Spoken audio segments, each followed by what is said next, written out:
Greetings, YouTubians, and welcome back to Wayne Sharp World, where today we are taking a look at a knife that, in my opinion, was quite the bombshell when it dropped, because I don't think anyone saw this thing coming. It was one of the best kept secrets in the entire knife world up until the day it dropped, which was right around or right on Blade Show in Atlanta. It's from Jack Wolf Knives, and this beauty right here is the Tango. Now, before I go any further into this review, I want to thank you guys for tuning in today. If you like what you see, do me a huge favor, hit that subscribe button, follow along, and I will continue to bring you the content. Now, let's take a look at some overall specs on this banger right here.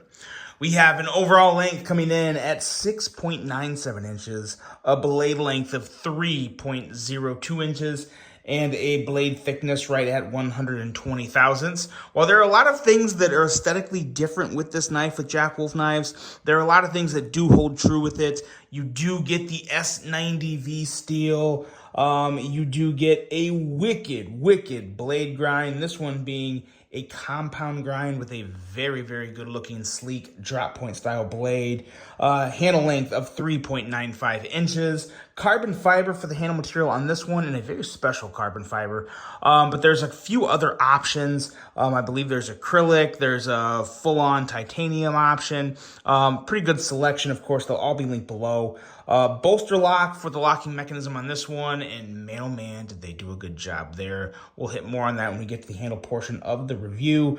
Have a user of a right hand only tip up carry, weight coming in at 2.5 ounces. This was designed by Chris Ortiz of Cerberus Knives. So I believe, if my memory serves me correctly, I believe this is the first collaboration knife with Jack Wolf Knives. So really cool stuff there. And price, pretty standard, $349.99 for this guy. And now let's do some size comparisons, because this is I think a lot of people are going to love this knife purely based on size, mainly because it is a very good size comparison with knives like the Civivi Altus. And now, granted, I am going to use some more budgety knives here because I feel like more people are going to be familiar with the Civivi Altus and the Kaiser Mini Militar as they would some other high-end premium knives that, just not as many people have. So I think just in terms of size, which is what this is just a size comparison part of the video, I'm going to give you a really good idea here. And as you can see, it actually is a very good lineup with the Civivi Altus in terms of handle and blade length. Very similar there. The Mini Militar is a little shorter. And then just a couple more here to compare it with. We have the Civivi Mini Praxis, which I believe is also going to be a pretty good comparison. It's actually a little shorter. And then we also have this brand new guy, the Kaiser Drop Bear 2. If you guys haven't seen my review of that, check it out. I uploaded it yesterday. Very nice budget knife out of Kaiser with some nice tweaks to it. But as you can see, that there's your size comparisons. This is definitely a medium size knife, somewhere in between that small and medium range.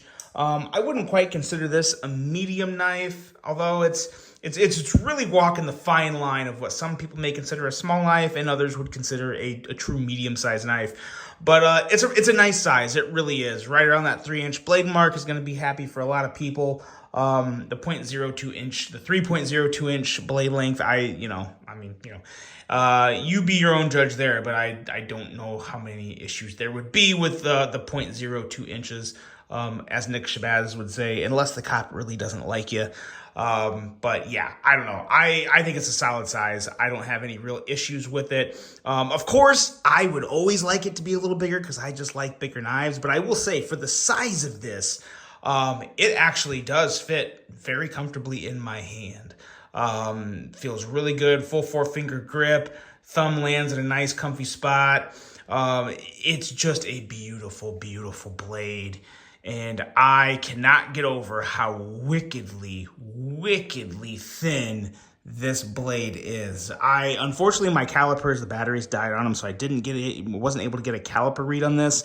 But just looking and feeling, this has got to be a 15 thousandths behind the edge blade. I mean, it is wicked razor thin, may even be thinner than that, but I don't want to get carried away. But yeah, it is an amazing blade. Everything that I've come to know and love from Jack Wolf knives is really in this blade. And of course, something very new that has never been on a Jack Wolf knife before. These guys right here, thumb studs that are amazing, that have phenomenal grip in a perfect spot. It does not take much to pop that blade out. And let me tell you guys, this blade rockets out. It feels so good. You kind of have a little bit of a tink there. A little bit of a tink, nothing crazy to get anyone too excited, but phenomenal thumb studs with action that, as you clearly see, is working just fine, as well as the front flipper here. Let's zoom in on this front flipper. Well, not really zoom in, but take a closer look.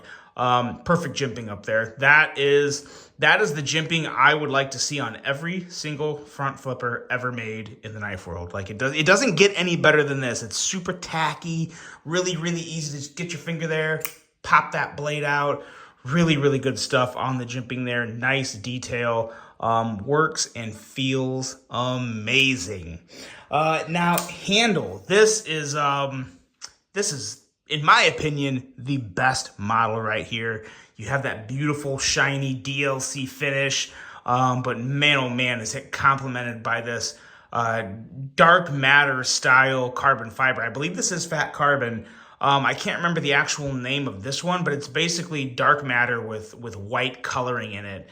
And man, oh man, that is an amazing combination with that shiny DLC finish. It's amazing. I've already said that clearly, but this is just one of the coolest colorways and setups I've seen on a knife in a long time. Very different. Haven't seen it yet in the market, and it's just really cool. Excellent fit and finish. Feels amazing. No blemishes, no pointy parts. Just feels really good in the hand there. And a really nice even pattern too with the white and black. Just perfect. Literally perfect. Also an amazing pocket clip. I was a little worried there about this portion getting stuck on my pocket hem. Sometimes when they have this kind of little like notch formation down here that just comes straight down, that can potentially cause issues. Not an issue with this one. I was so relieved because that would have been a heartbreaker had you had a bad pocket clip. But I have no issue with this. Very nice tension, and in and out of the pocket, no problem for me. So really good stuff there. Love how they were really clean with the pocket clip here. As you can see, no screw. The screw is completely hidden there. So it just looks really good. And yeah, just a very clean, classy handle. Really nice detail here on the bevel of the bolster lock. You have some milling there to get a little extra traction, but more than anything, just the beveling allows you to get in there, close the blade very easily. So really good stuff in that regard. And just no real issues here. The action is super smooth. It is phenomenal, guys. This is as good or better than any Riot or any Wii knife or any super high end that people are spending the $300 to $400 on. So hopefully this will pull more people into the Jack Wolf realm. Nothing like a slip joint, nothing like their previous locking knives. This is more just a regular, typical folding locking knife that everyone seems to love. So if you don't give this one a chance, I don't know what's going to change your mind with Jack Wolf knives. This is clearly a flex in this area. I mean, there's a lot of knives I can compare this with that is just as good. So I would highly recommend checking this guy out. $350 for this is really in line. I mean, it is in line with a lot of the high upper end Wiis and Riots and all the guys up there like that. So it's, no issue with the price on this one. This thing is just good and good to go. Looks really good. The only thing, and I mean literally the only thing that could make this any better for me is if it was, maybe a 3.3 inch blade with a proportionally enlarged handle to go with the blade. That's literally it though. But I gotta say, man, oh man, for a 3-inch blade, this is easily one of the best premium 3-inch blades I have ever handled in my life. Not just this year, in my life. It is It's fun. It's fun. It looks good. It feels good. Certainly works good with that razor sharp blade. Pretty damn amazing piece from Jack Wolf Knives. Guys, let me know what you think of the Tango. Hope you enjoyed this review. Hope you have a great rest of your day. And until the next one, I'm out.